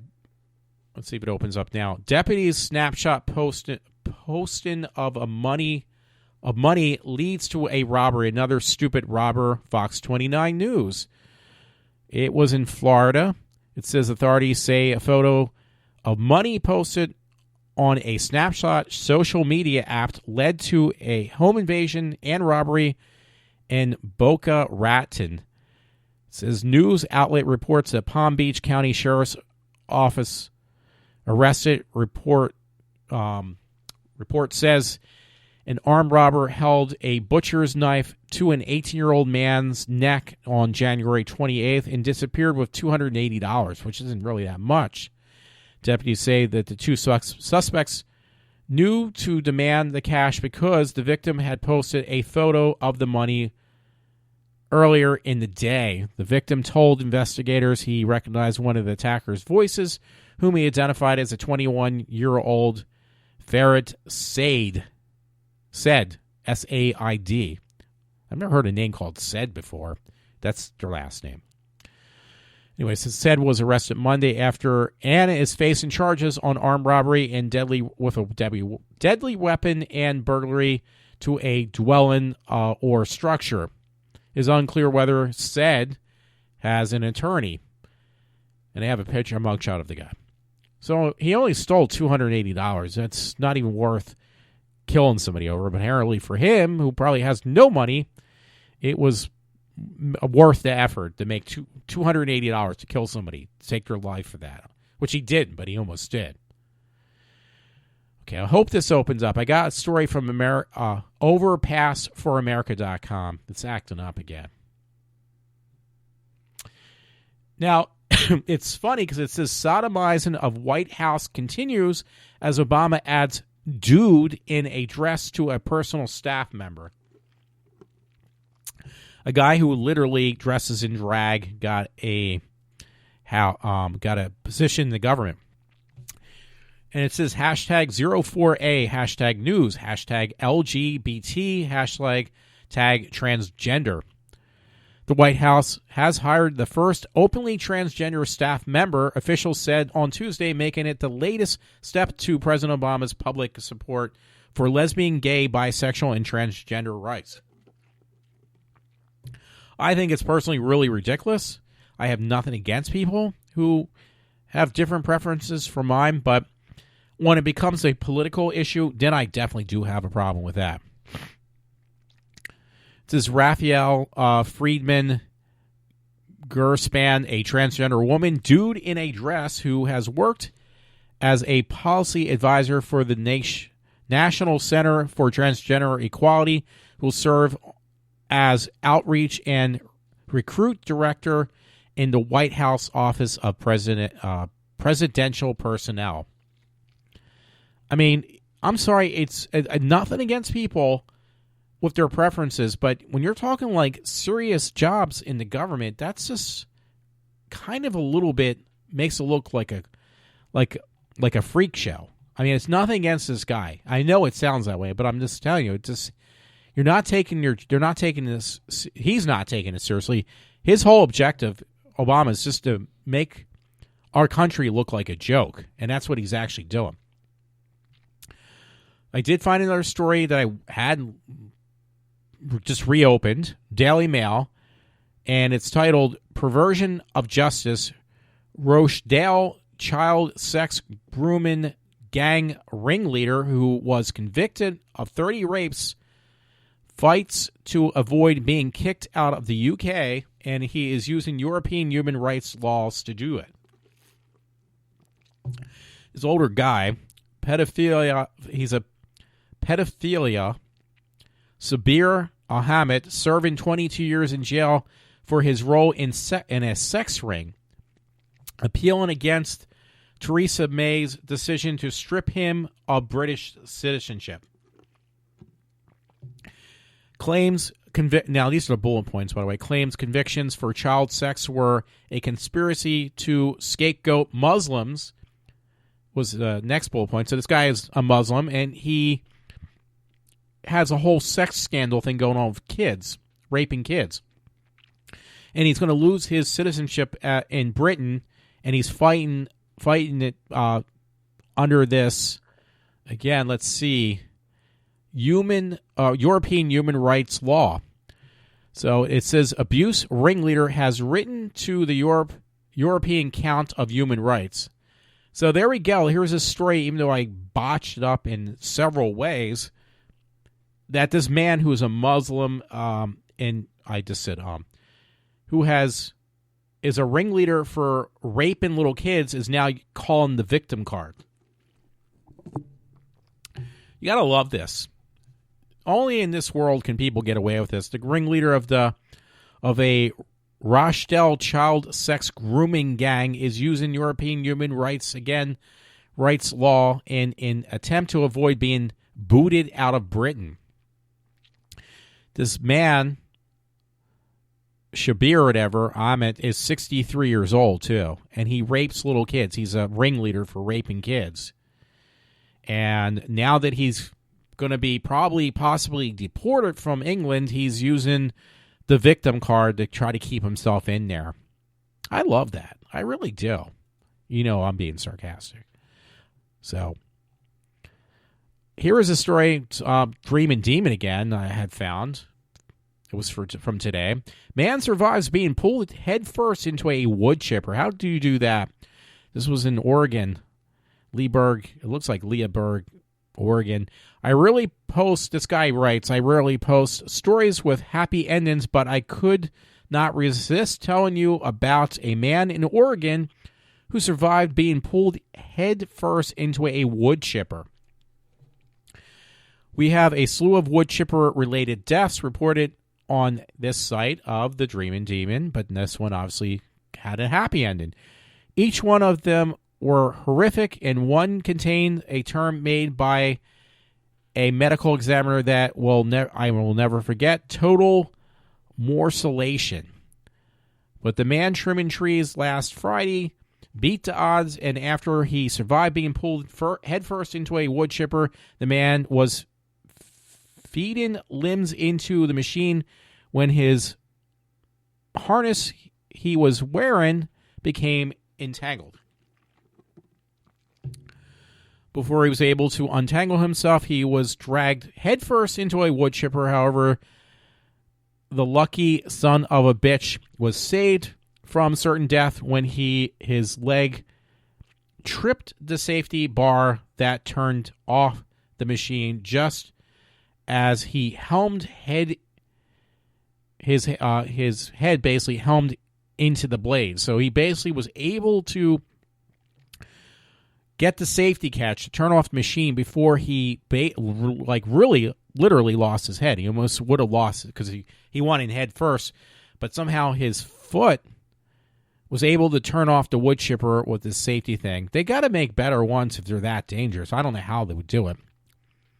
This is the unidentified man, described only as being in his 20s, was taken to the hospital to be treated for basically a broken leg and a head injury, but he is expected to make full recovery, so he didn't lose anything. It says, I know I said that, I don't do manual labor, so I am not sure what standard procedures are when operating one of these machines, but I don't think I would ever use one while wearing anything that could get tangled up in it, nor would I operate it by myself. See, that's the one thing I have to say. I just pulled away. That's one thing I have to say. A lot of these stuff you got to wear, this PPE crap, proper protective gear or whatever, most of that stuff, I said this in the past, a lot of that stuff is keep on belching, is extremely dangerous. It's not, it stands for, PPE stands for protective gear, but most of that stuff is more dangerous wearing it than if you don't wear it. I've noticed that. So since I've been jumping around, I don't know if I read this one yet because I had this in my mix, and I think I skipped it. It was from Connecticut. If I read it, I apologize.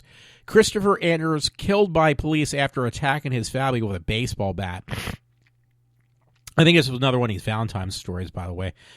It says Fairfield, Connecticut. Police fatally shot Christopher Andrews Tuesday morning after the 51-year-old lost his damn mind and attacked his family with a baseball bat.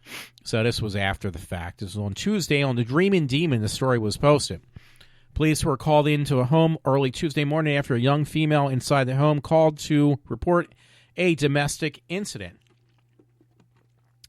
When the police arrived to the scene, they were confronted by Andrews, a partner at the Manhattan law firm Andrews and Andrews, who was armed with a knife, and officials shot and killed Andrews when he refused to listen to commands.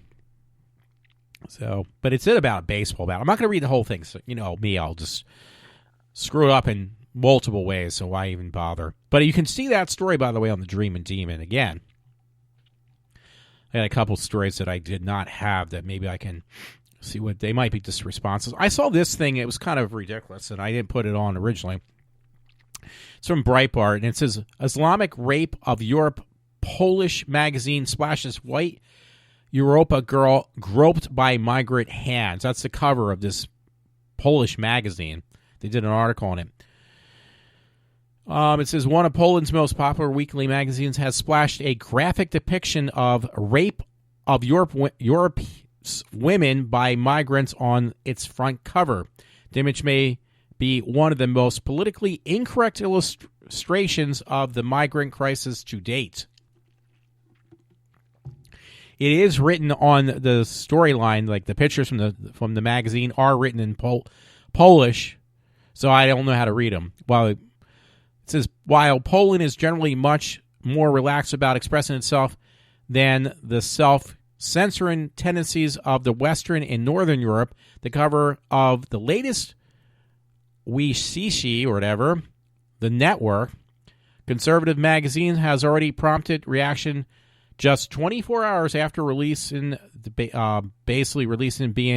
beamed around the containment by social media. I'm not going to read anymore. I already screwed it up already. So I'm back to that again. So, yeah, I guess it's a conservative magazine from Poland that is basically in English means the network, and they're made a story on the front cover on this whole migrants raping women deal. So I think it's pretty kind of funny almost. I guess here's a story I was going to read from the Daily Mail. Yeah, it is opening now, though. Bus driver forces a young girl to walk home alone in 35 Celsius heat after she couldn't afford an 80-cent fare despite another passenger offering to pay her money, her pay, so she didn't have 80 cents for the fare home or wherever she was going, and the bus driver refused to let her on. Somebody else was going to give the 80 cents, and the bus driver just made her basically walk home. What is 30 degrees Celsius in Fahrenheit? That's very cold. Let's see. 30 C to Fahrenheit.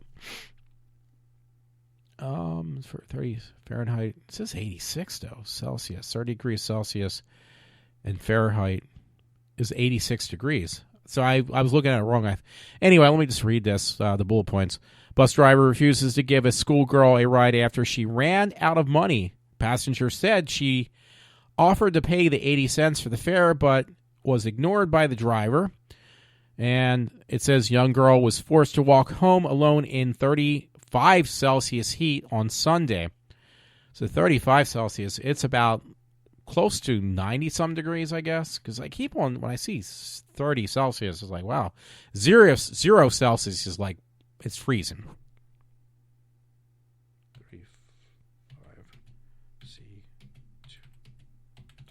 35 Celsius. Let's see. Celsius conversion. 35 Convert to Fahrenheit. Yeah, it's almost 100 degrees. It's 95 to be exact. It says Transperth was confirmed that it is investigating the allegations. So it said a bus driver refused to give a schoolgirl a ride because she didn't have enough money, despite a passenger offering to pay the 80 cents fare, according to the reports. The girl was forced to walk home alone, again in 35°C, which is like 95 degrees Fahrenheit, after the driver allegedly told her to get off the Transperth bus near Westfield Whiteford City Shopping Center in Perth on Sunday. So, yeah, it was almost 100 degrees and made the girl walk home. Young girl, because she didn't have enough money. She didn't have 80 cents for the ride home. So I'm not familiar what that was. I wanted to read that. So here's a story. I always kind of like these stories in a weird way. Opposing views. A 350-pound woman says she is obese because she doesn't get enough taxpayer money.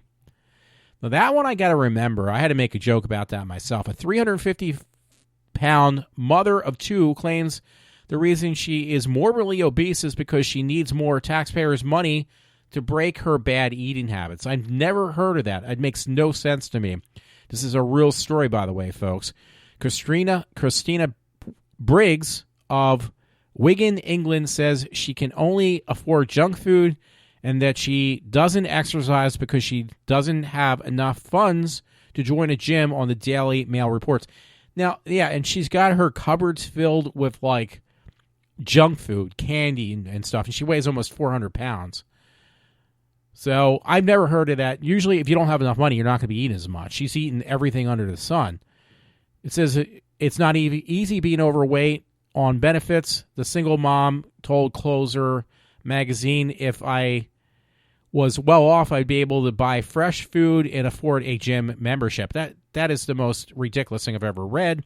Briggs says that she already tried Swin, but it cost about $36 a month, which meant cutting back on her favorite foods like pizza and Chinese takeout.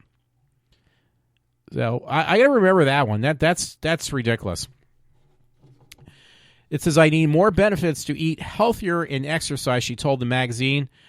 It would be good if the government offered a cash incentive for me to lose weight.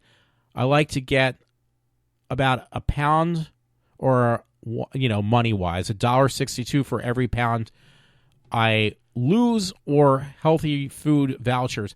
You know what? I blame that also on the government because, and it is her fault, trust me. But the thing is, though, they should put, this is in England, but usually in the U.S., I thought, and they don't follow that, but they used to make sure the only stuff you could buy was, like, healthier food. You couldn't buy junk food on food stamps. But obviously, they've changed a lot of that. Briggs is currently unemployed and receives $32,000 in benefits a year from the government, and lives in public housing with her two children by different fathers, Helena 10 and Robert 2. So she's got two different fathers, two different kids. Well, son and daughter from two different parents, got pregnant twice. And she's living in free housing, and she's complaining about, like, she needs more money just to eat healthy. That is ridiculous. I saw this story. I just want to read the captions. I thought it was pretty funny. Daily Mail, again, I really don't want sex anymore, and nor, if they're being honest, do most women with young children say, this mother of four, so what does her and her other half make of it? Well, I would get a divorce if I was that guy, or just cheat on her. Mother of four, Nat spends her days at home with her young children. It means that she has no more physical affection left for her partner, Sam. She is one of many women with children who don't want to have sex anymore. That's what it says. It's time to kick her to the curb. Do you agree with Nat, or has having a family boosted your love life? Let us know on, Fem Mail Readers at dailymail.co.uk. I'm sorry, if you want to have children and this is going to ruin your sex life, well, you got to decide which one you want, I guess. And hopefully that these men that have to suffer with this are consensual, like, okay, I guess my wife doesn't want to have sex with me anymore. They just don't have any interest anymore. Well, that's great, but, it takes two to tangle, I guess, too. So that dude, at least the guy has definitely, and I don't believe that for a minute, because most of these stories I read in the U.S. are these women having sex with these kids. So I think they just it's not that they lose interest in sex. I think it's more that they just lose interest in sex with their partner. That's what I think it is. Alrighty, I saw this I saw this story on Daily Mail. I just got to read the caption at least, because it caught my attention just now. Jobless Somali refugee family who have not worked since arriving in the UK in 2008 are red-housed from their $2 million,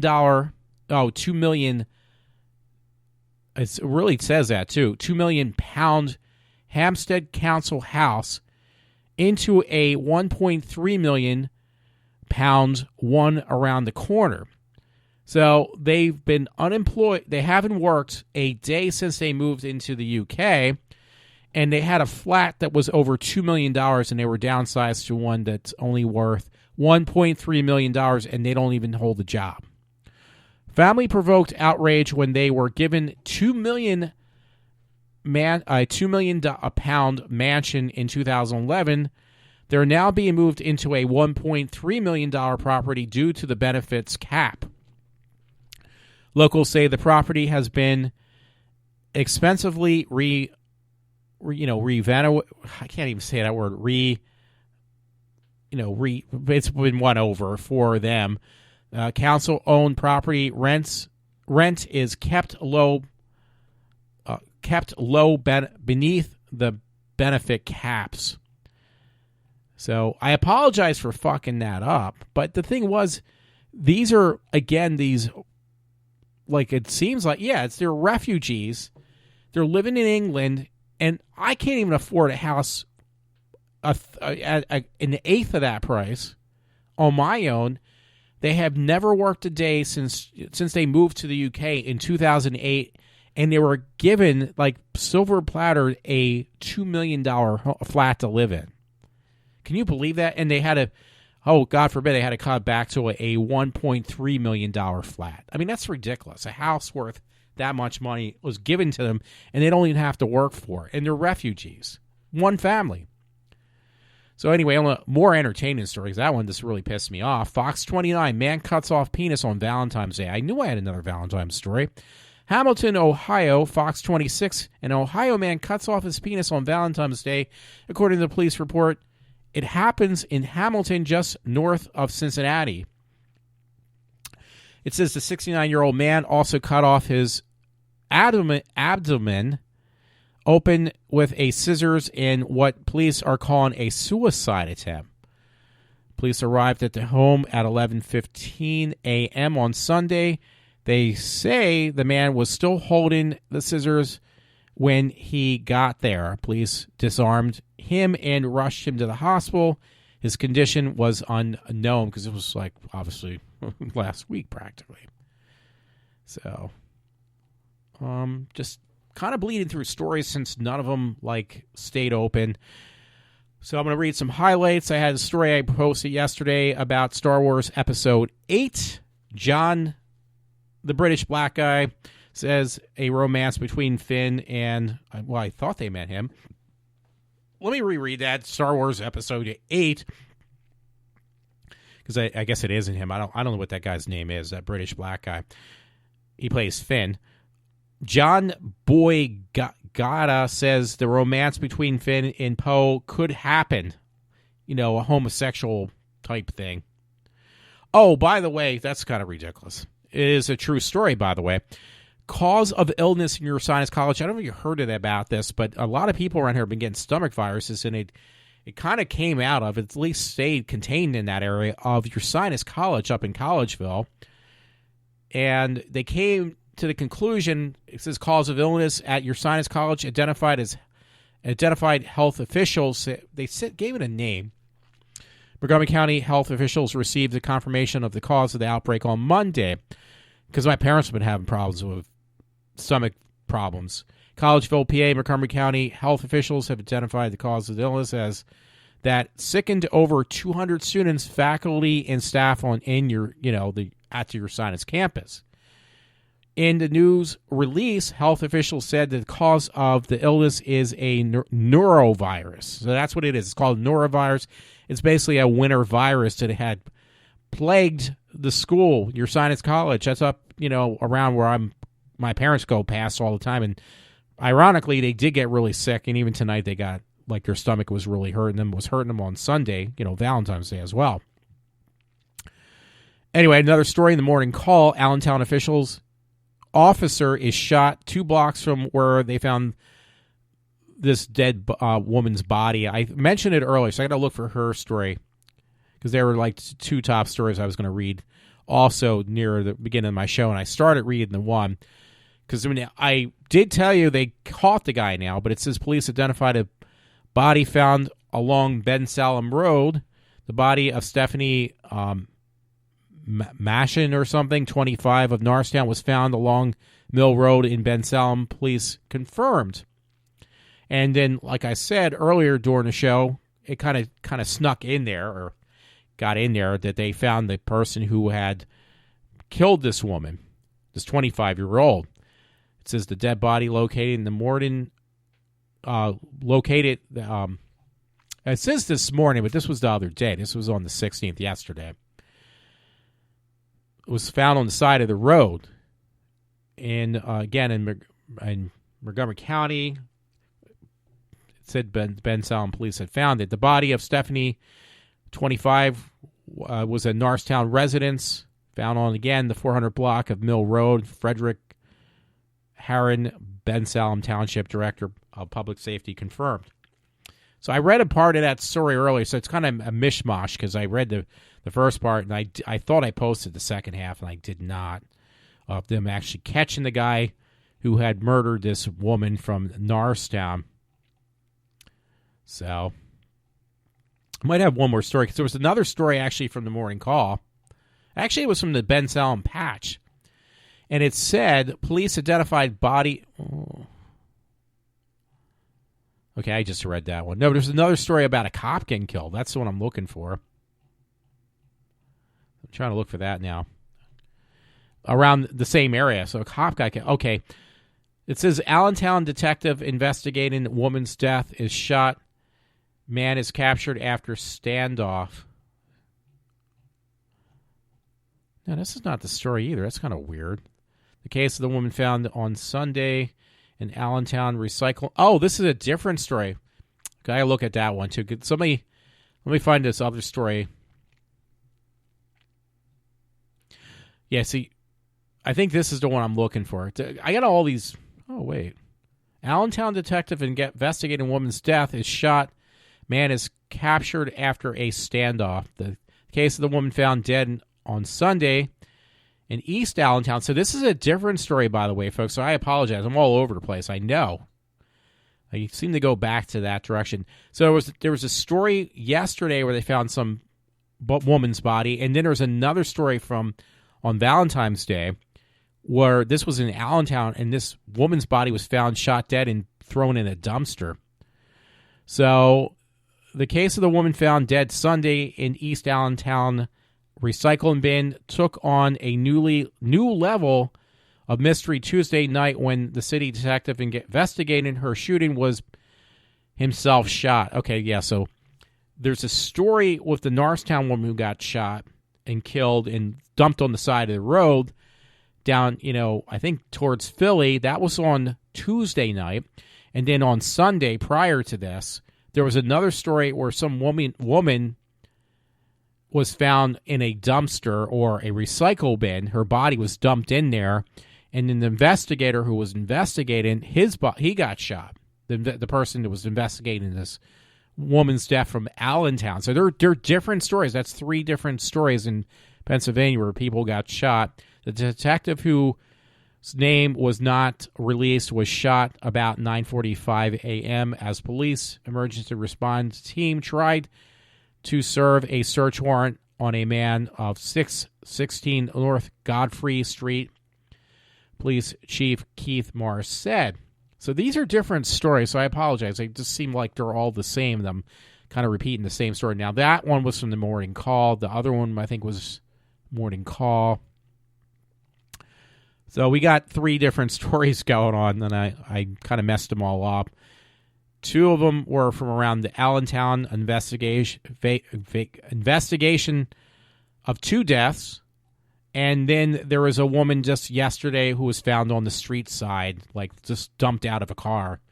And they caught the guy who dumped this woman from Norristown. They found that person.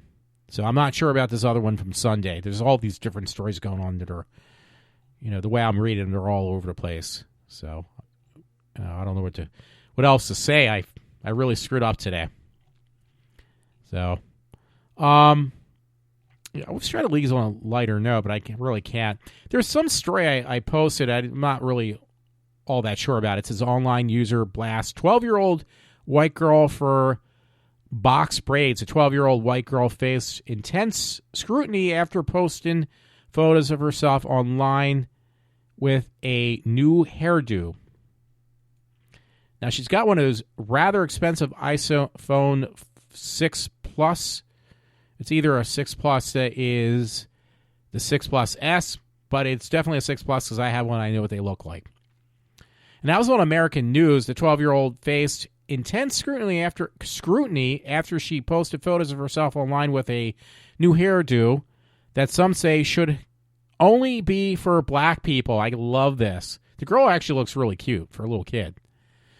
And I've seen there was a guy on Glee that had that kind of dreadlock look. And hey, it's not for black people. I've seen white people have it too. Those dreadlock kind of things. It's not called dreadlocks. They call it something else. And our friend's going to correct me if he heard me say that. Box braids. According to B. Scott, Mallory Merck, that's funny, her last name is Merck, posted selfies of her box braids online to show them off to her friends, but unexpectedly faced a barrage of negative comments. This poor kid got mocked for her braided hair. It actually looks pretty good on the kid, so I'm not gonna fight it. So, or be one of these assholes giving her a hard time. It's just a kid too. There's some story. I'm not going to read the whole thing, but it was on AmericanNews.com. Here's what a customer did after noticing his waiter's bad teeth. They basically got him new teeth. So it is actually one of these heartwarming stories. A Kansas waiter has a new smile thanks to a generous stranger who offered to pay for his dental work. So that's definitely a story you want to read. He had really bad teeth. This guy's been on his own since he was a kid, so he didn't have the money to pay for better teeth. He looks completely different. He looks really incredible with these teeth that he was, given the money to get. It says a Kansas waiter has a new smile thanks to a generous stranger who offered once again to pay for his dental work. Brian Maxner works at a Doodah Diner in Wichita, Kansas, where he's well known for his friendly and cheerful character. Maxner has been plagued with dental issues since childhood, missing several teeth and suffering from painful infections. According to People.com, he could not afford the dental insurance he needed. So this person named Fred Botcher, an attorney from Oklahoma, sat in Maxner's section back in January and noticed that the waiter had some dental issues. When I hired Brian, I wondered what I would do if a customer was to address his issue of his dental problems and if they were basically uncomfortable with it. Owner Timmy Sherbree said he wasn't quite sure how he was going to answer that. So when Fred came up to me basically and said that this customer would pay for this guy's dental work, this guy Brian's dental work, which is really good because the guy looks a lot younger too. It's amazing what teeth can do for a man, because he looks like even younger looking too, from having brand new teeth put in his mouth. And they're really white too, from before where they were really horrible looking. Since earlier this month, Maxner has his remaining bad teeth pulled from botchers or whatever. I don't mean botchers, but dentist Philip in Pocono City, Oklahoma. Yeah, I really screwed that up, and it was fitted with new dentures. So this is really good. It just transformed this guy's appearance. He looks like incredible looking now. It's just amazing how certain things with a person's physique, if it's their teeth, their hair, their face, because the guy's like a really decent looking guy. He just looked horrible with those teeth, though. So he definitely got a transformation that he looks really good, and it definitely will. It suits him well. Oh, there's this story I saw. This woman looks familiar, named Jody Arasa or Arasa. It's Arias. Loses visitation privileges after making crude remark. So I don't think that was stiff enough. I guess I wouldn't say, but it was in Phoenix. Convicted murderer Jody, I'm not going to even try to pronounce her last name again, will not be receiving visitors anytime soon. It says after she basically lost her visitation privileges roughly for about 200 days as a punishment for calling a female correction officer a vulgar name. And it says KNXT TV in Phoenix reported. So that's the way they punish her. They just take her privileges away of having visitors' rights. And you know what that means? She's basically not going to get.